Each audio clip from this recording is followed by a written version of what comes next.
Oke teman-teman semuanya, seperti kita ketahui ya, ketika kita membeli sesuatu, membeli sebuah produk, sebenarnya yang kita beli itu bukan produknya, tapi waktu untuk menghasilkan produk tersebut, waktu untuk membuat produk tersebut.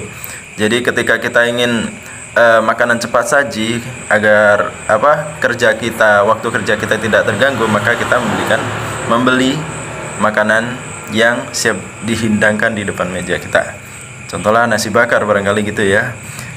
Kita biar kerjanya efektif gitu, nggak harus masak gitu, terganggu dengan masak, maka kita belilah nasi bakar. Sebenarnya yang kita beli itu bukan nasi bakarnya, tapi waktu untuk membuat nasi bakar itu.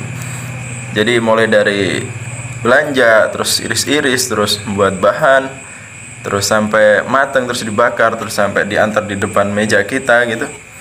Waktu yang kita beli sebenarnya.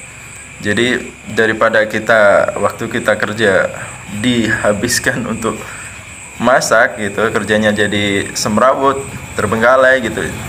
Lebih baik kerja lanjut tapi tetap bisa makan, yaitu dan membeli makanan cepat saji. Yang kita beli adalah waktu orang yang membuat nasi bakar tadi, kita beli sehingga kita tidak repot lagi.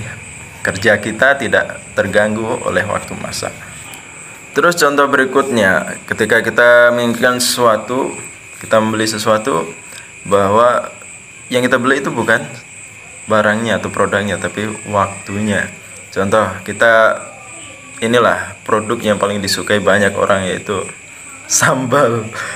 Bahkan kalau ketika makan nggak ada sambal itu merasa hampa itu kita. Dan uniknya sekarang itu ada sambal bakar.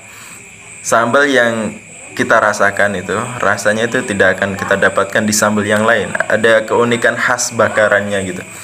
Dan kalau kita beli itu, sebenarnya yang kita beli itu bukan sambal bakarnya, tapi waktu untuk menghasilkan, untuk membuat sambal bakar tersebut.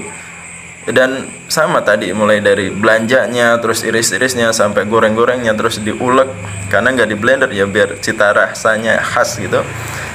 Dapatlah sambalnya itu diulek, terus digoreng lagi, terus diantar ke rumah kita. Itu waktu yang kita beli itu sebenarnya itu, dengan harga yang relatif sangat terjangkau, 5.000 sampai 10.000 sudah kita bisa menikmati aneka sambal, mulai dari cumi, ati empela, dan lain sebagainya, banyak banget. Jadi ketika kita membeli sesuatu, sebenarnya yang kita beli bukan produknya, tapi waktu orang yang membuat sambal bakar tadi. Seperti itu ya, bagaimana kita bisa menghargai produk seseorang itu ya, seperti itu kita rasakan. Kalau kita bikin sambal sendiri ya susah banget kan ya. Jadi sambal itu dengan harga 5.000 sudah terhidang di depan kita. Kalau ada produk yang mahal menurut kita, sebenarnya produk itu bukan ditujukan untuk kita. Karena kalau ditujukan untuk kita, pasti kita merasa tidak mahal karena kita mampu membeli. Karena itu terasa mahal, berarti pasarnya bukan kita, dan kita sadar diri, nggak usah kita ngedumel, ya udah biar itu dibeli orang lain saja, seperti itu ya.